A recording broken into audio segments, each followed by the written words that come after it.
पारुल और संगीता देवरानी जेठानी थी। उन दोनों का घर आमने सामने ही था। फर्क बस इतना था कि पारुल का काफी बड़ा घर था। उसका पति अच्छा खासा बिजनेस करता था, वहीं बेचारी जेठानी का पति बाजार में ठेला लगाता था। एक रोज जब संगीता अपने घर के बाहर झाड़ू लगा रही थी तो उसको देख उसकी देवरानी ने कहा, ओफो जेठानी जी, आप कब तक इस झाड़ू को घिसती रहेंगी? इसे देखकर तो लग रहा है आपने 2 साल पहले जो धनतेरस पर झाड़ू खरीदा था ये वही है। बस भी करो, अब एक नया झाड़ू तो खरीद लो। मैं तो हर महीने नया झाड़ू लेती हूँ। नहीं देवरानी जी, ये झाड़ू अभी कुछ समय और चल जाएगा। तभी संगीता की बेटी अपनी स्कूल की फटी हुई स्कर्ट लेकर आती है।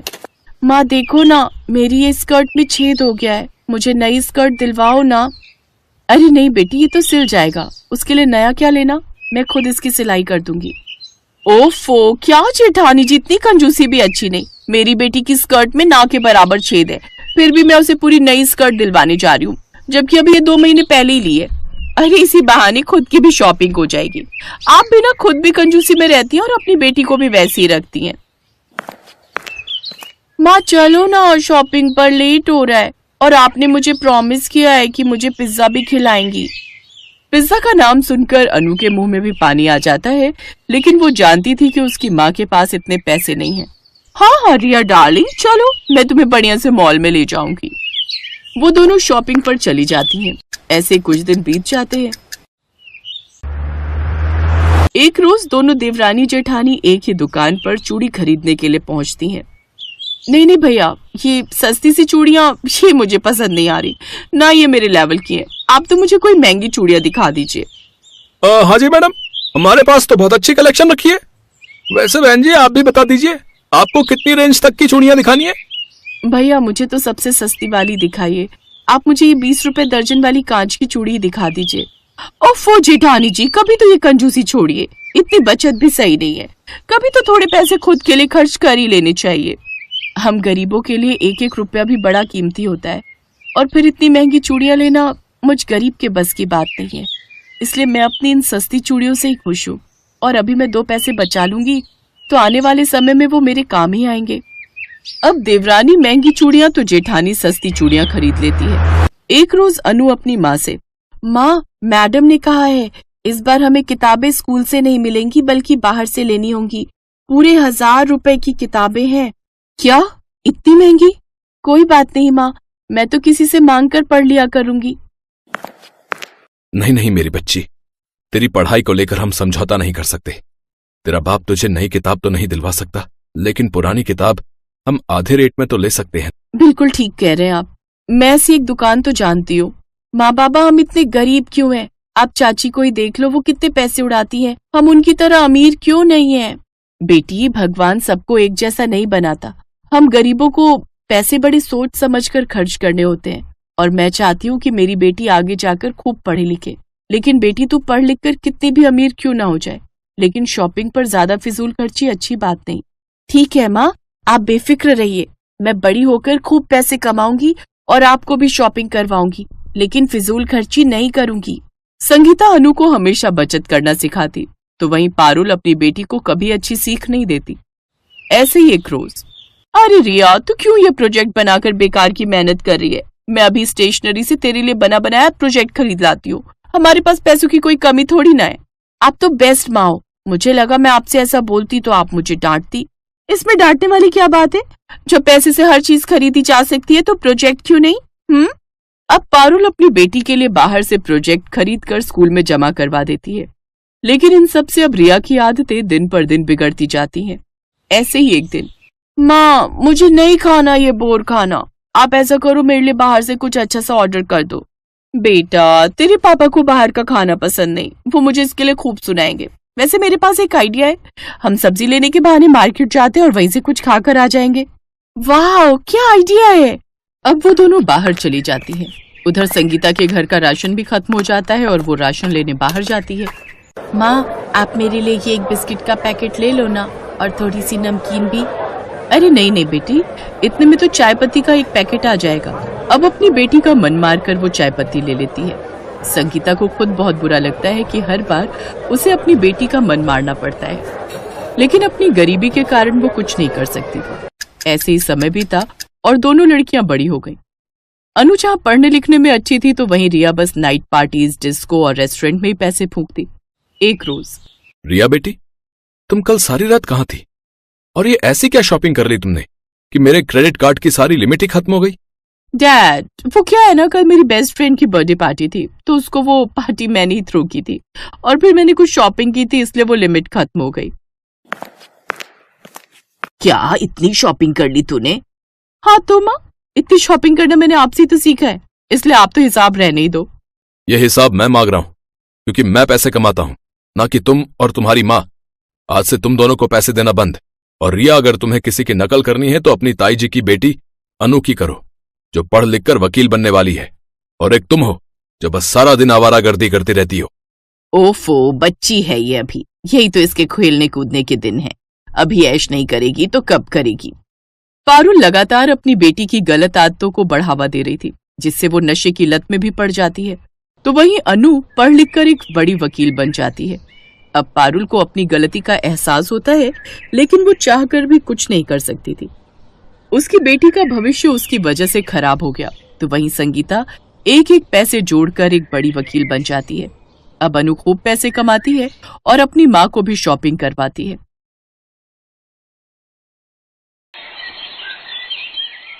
सुनिए ना, अब राहुल के लिए लड़की देखना शुरू कर दो। अब वो कमाता भी है और उसकी शादी की उम्र भी हो गई है। तुम ठीक कहती हो पायल, लेकिन सच कहूं तो मुझे ऑफिस के काम से फुर्सत ही नहीं, तो ये काम मैं तुम्हें ही सौंपता हूँ। इतनी बड़ी जिम्मेदारी आप मुझे क्यों दे रहे हैं? माँ बाबा के जाने के बाद जब तुमने इस घर की सारी जिम्मेदारियां इतने अच्छे से संभाल ली, तो फिर ये क्यों नहीं? भैया बिल्कुल ठीक कह रहे हैं भाभी। और वैसे भी हम दोनों ने सारा दिन काम के चक्कर में बाहर ही रहना है, घर पर तो आपको ही रहना है ना, उसके साथ। तो आप खुद ही ढूंढो अपनी देवरानी। ये है पायल, जिसके सास ससुर की मौत कई साल पहले ही हो चुकी थी। पायल गरीब घर से थी और समझदार भी थी। उसने आते ही सारा घर संभाल लिया था। अपने देवर और पति की बात सुनने के बाद अगले दिन से ही पायल अपने देवर के लिए लड़कियां देखना शुरू कर देती है, लेकिन उसे एक लड़की भी समझ में नहीं आती। ऐसे ही कुछ दिन बीत जाते हैं, लेकिन इसी दौरान राहुल को एक अमीर घर की लड़की रिया मिलती है, जिससे दोस्ती के कुछ दिन बाद ही दोनों में प्यार हो जाता है और फिर राहुल उसे सबसे मिलवाता है। पायल और प्रवेश रिया के घर वालों से मिलते हैं, जहां शुरू में तो वो इस शादी के लिए मना करते हैं क्योंकि राहुल बड़े घर का लड़का नहीं था, लेकिन फिर रिया की मर्जी के आगे उन सबको झुकना ही पड़ता है और वो उनकी शादी के लिए मान जाते हैं। फिर एक रोज पायल की पड़ोसन सरला मौसी वहां आती है। सरला की आदत थी, वो अक्सर लोगों के घरों में फूट डलवाती थी और मजे लेती थी।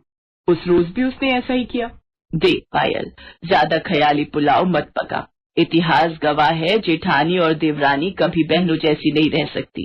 वो नए जमाने की लड़की है, तो जाहिर है तुझसे तो तेज तर्रार ही होगी ना। तो एक बात समझ ले, तूने अगर जरा भी ढील दी ना तो बस घर की डोर खिंच जाएगी तेरे हाथ से। रिया अमीर घर से थी, इसलिए उसकी शादी बड़ी धूमधाम से होती है और वो अपने साथ खूब सामान भी लाती है। वाह, नई बहू तो कितने पैसे वाले घर से आई है। ये तो अपने साथ कितना दहेज लाई है। लेकिन जब बेचारी पायल आई थी, 2 जोड़ी कपड़े में ही आ गई थी। ये सब सुनकर पायल को अपनी देवरानी से जलन होने लगती है। शादी के बाद पायल उसे रहने के लिए ऊपर बना हुआ नया कमरा देती है, लेकिन कुछ ही दिनों में उसे नीचे का घर पुराना लगने लगता है और वो अपने पति से कहकर उस नए कमरे में शिफ्ट होने की बात करती है। होंगे वो अमीर घर से, लेकिन मेरे बाबा भी गांव के सरपंच हैं। हाँ, गरीब है लेकिन इज्जत वाले हैं और मैं उससे पहले इस घर में आई हूँ, इसलिए ऊपर वाले नए कमरे में तो मैं ही रहूंगी। रिया अमीर घर से थी लेकिन समझदार थी, इसलिए वो चुपचाप अपना ऊपर का कमरा अपनी जेठानी को दे देती है और खुद नीचे के फ्लोर पर शिफ्ट हो जाती है। और फिर कुछ ही दिनों के अंदर, भाभी आपने ये छत का दरवाजा क्यों लॉक किया हुआ है? मुझे कपड़े सुखाने ऊपर। क्यों? ऊपर क्यों सुखाने? नीचे भी तो जगह है ना, और वैसे भी ये हमारा पोर्शन है, तो हमें भी तो कुछ प्राइवेसी चाहिए होती है ना। रिया ने शुरू में तो कुछ नहीं कहा, लेकिन धीरे धीरे उसे पायल का बर्ताव और उसकी हरकतें खटकने लगी। और फिर एक दिन, बस अब बहुत हो गया भाभी, और ये सब क्यों कर रही हैं? आपको मुझसे परेशानी क्या है? परेशानी मुझे क्यों होगी? हाँ, क्योंकि आप मुझे हर समय परेशान करती हो। मेरे क्या इतने बुरे दिन आ गए हैं? मुझे और भी काम होते हैं, समझी ना। भाभी, अगर आपके मन में कोई बात है तो हम बात कर सकते हैं, पर ऐसे एक दूसरे से मनमुटाव रखेंगे तो बड़ी दिक्कत हो जाएगी सच में। रिया की बात का पायल ने कोई जवाब नहीं दिया और वो उसे इग्नोर करके वहां से चली गई। अब तो रिया ने भी ठान लिया था कि वो भी अपनी जेठानी से वैसा ही व्यवहार करेगी जैसा वो उसके साथ कर रही थी। नतीजा ये हुआ कि आए दिन दोनों में बिना बात के खटपट होने लगी। उनकी इस तरह की लड़ाइयों से प्रवेश और राहुल भी परेशान हो गए। फिर एक दिन जब भरी दोपहर में पायल सब्जियां और राशन लेकर घर आई तो कई बार डोरबेल बजाने के बाद भी रिया ने घर का दरवाजा नहीं खोला। गर्मी से बेहाल पायल का पारा और चढ़ने लगा। रिया, ओ रिया, अरे कहाँ मर गई?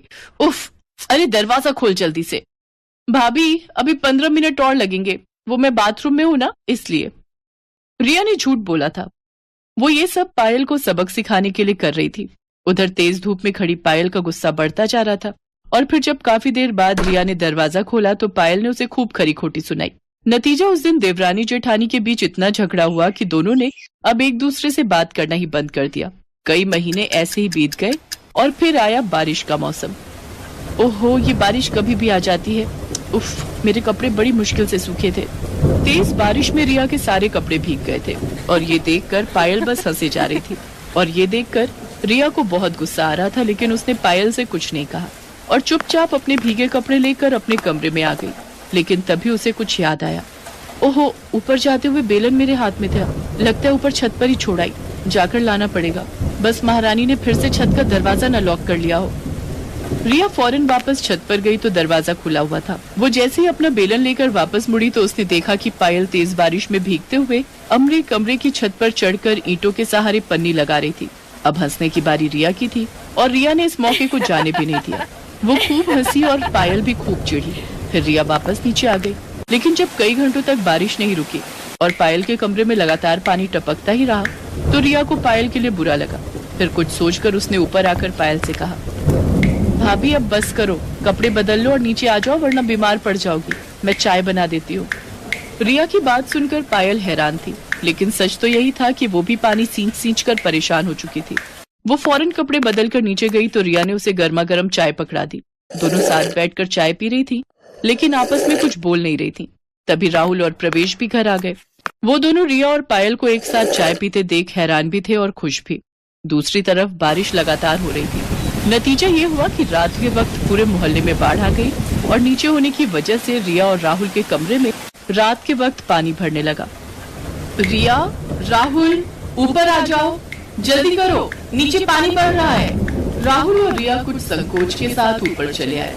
फिर पूरे 2 दिनों तक रिया और राहुल ऊपर वाले कमरे में पायल और प्रवेश के साथ ही रहे। ये पहली बार था जब रिया और पायल एक साथ रहे थे और पहली बार ही उन्हें एक दूसरे को अच्छे से जानने का मौका भी मिला था।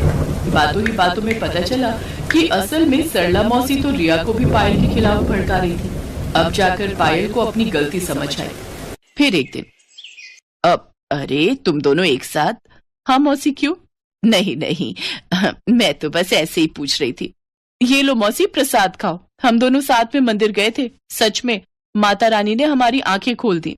सिर्फ आंखें नहीं, माता रानी ने तो हमारे कान भी खोल दिए ना भाभी। रिया की इस बात पर दोनों जोर जोर से हंसने लगी, लेकिन सामने खड़ी सरला की सूरत बस देखने लायक थी।